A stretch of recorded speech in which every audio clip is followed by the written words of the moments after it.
കർത്താവിൻ്റെ നാമം വാഴ്ത്തപ്പെടുമാറാകട്ടെ.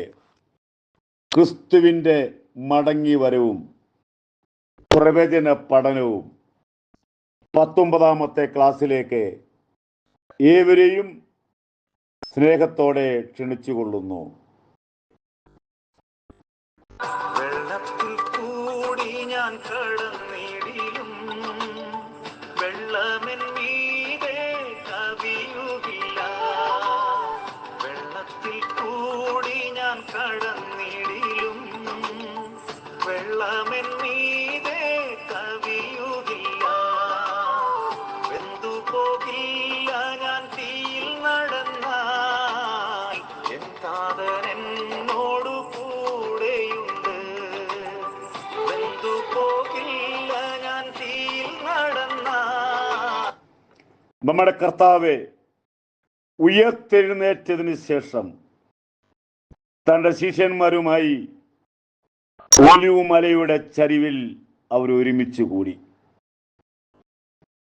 നമ്മുടെ കർത്താവായ യേശു രാത്രികാലങ്ങളിൽ താമസിച്ചിരുന്നത് ഒലിവുമലയിൽ ആയിരുന്നു. ലൂക്കോസ് 21:37. ദിവസേന ദൈവാലയത്തിൽ ഉപദേശിച്ചു പോന്നു. രാത്രികാലങ്ങളിൽ ഒലിവുമലയിൽ പോയി പാർക്കും. ഈ ലോകം മുഴുവൻ ഉണ്ടാക്കിയ മഹാദൈവത്തിന് ഈ ഭൂമിയിൽ താമസിക്കുവാൻ തല ചായ്പാൻ ഇടമില്ലായിരുന്നു. കാരണം നമ്മെ രക്ഷിക്കുന്നതിന് വേണ്ടി അവൻ അനുഭവിച്ച പങ്കപ്പാടുകൾ ചെറുതല്ല. കർത്താവ് തന്റെ ശിഷ്യന്മാരുമായി ഒലിവുമലയുടെ ചരിവിലിരിക്കുമ്പോൾ ശിഷ്യന്മാർക്ക് ഒരുപാട് ആഗ്രഹങ്ങളും ചോദ്യങ്ങളുമായി. അവർ ചോദിക്കുന്ന ചോദ്യം, എപ്പോഴാണ് ഈ രാജ്യം യഥാസ്ഥാനമാക്കുന്നത്? അവരുടെ ആഗ്രഹം പെട്ടെന്ന് നമ്മുടെ കർത്താവിനോടുകൂടെ ഒന്ന് ഭരിക്കണമെന്നുള്ള ആഗ്രഹം ഇവരുടെ ഉള്ളിലുണ്ട്. നമ്മളൊരു കാര്യം ഓർത്തുകൊള്ളുക, നമ്മുടെ കർത്താവിൻ്റെ നമ്മളെപ്പറ്റിയുള്ള എന്താണ് എന്ന് നമ്മൾ ചിന്തിക്കണം. ഈ കാലത്തിലോ രാജ്യം യഥാസ്ഥാനമാക്കി കൊടുക്കുന്നത്? യേശുവിൻ്റെ മറുപടി അതൊന്നുമല്ലായിരുന്നു. അവർ ചോദിച്ച ചോദ്യത്തിന് ഒരു മറുപടിയില്ല. എന്നാൽ പരിശുദ്ധാത്മാവ് നിങ്ങളുടെ മേൽ വരും, നിങ്ങൾ ശക്തി ലഭിക്കണം. പരിശുദ്ധാത്മാവിന്റെ ശക്തിയില്ലാതെ സുവിശേഷ പ്രവർത്തനം വിജയിക്കുകയില്ല. എത്ര വേദപണ്ഡിതരെന്ന് പറഞ്ഞാലും, ഉൽപ്പത്തി മുതൽ വെളിപ്പാട് വരെയും കാണാപ്പാടം അറിയാമെന്ന് പറഞ്ഞാലും, ശക്തനായ പ്രാസംഗികൻ എന്ന് പറഞ്ഞാലും, പരിശുദ്ധാത്മാവിന്റെ ശക്തിയില്ലാത്ത പ്രവർത്തനം പരാജയമാണ്. അതുകൊണ്ട് പാപി രക്ഷിക്കപ്പെടുകയില്ല. നമ്മുടെ കർത്താവ് പറഞ്ഞു, നിങ്ങൾ ശക്തി ലഭിച്ചിട്ട് നിങ്ങൾ സാക്ഷികളാകണം. എവിടൊക്കെ സാക്ഷികളാകണം? യെരുശലേമിൽ സാക്ഷികളാകണം, യഹൂദയിൽ, ശമര്യയിൽ, ചുരുക്കം പറഞ്ഞാൽ ഇസ്രായേൽ എന്ന രാജ്യം മുഴുവൻ സുവിശേഷം കൊണ്ട് നിറയ്ക്കണം. അതിനുശേഷം ഭൂമിയിൽ എല്ലായിടത്തും സാക്ഷിയാകണം. ഇതൊരു വലിയ കർത്തവ്യമാണ്. നമ്മുടെ ദൂതന്മാരെ കർത്താവ് ചുമതല ഏൽപ്പിച്ചിട്ടില്ല. നമ്മളെയാണ് ഈ കർത്തവ്യം പരമേൽപ്പിച്ചുള്ള കാര്യം. എന്നെ കേൾക്കുന്ന പ്രിയപ്പെട്ടവരെ ഓർത്തുകൊള്ളുക, ഇത് ഇങ്ങനെ പറഞ്ഞ ശേഷം നമ്മുടെ കർത്താവ് നേരെ മുകളിലേക്ക് അങ്ങ് പോയി. അവരാകെ നിരാശരായിപ്പോയി. അവരാകെ നിരാശരെന്ന് പറഞ്ഞു കഴിഞ്ഞാൽ 1:9 വാക്യം, ഇത് പറഞ്ഞ ശേഷം അവർ കാണെ അവൻ ആരോഹണം ചെയ്തു. ഒരു മേഘം അവനെ മൂടിയിട്ട് അവൻ അവരുടെ കാഴ്ചയ്ക്ക് മറഞ്ഞു. ആകെ തകർന്നുപോയി. എല്ലാം കൈവിട്ടു. പ്രതീക്ഷകൾ തകർന്ന ഗലീലക്കാരായ കുറച്ച് ശിഷ്യന്മാർ എന്തു ചെയ്യണം?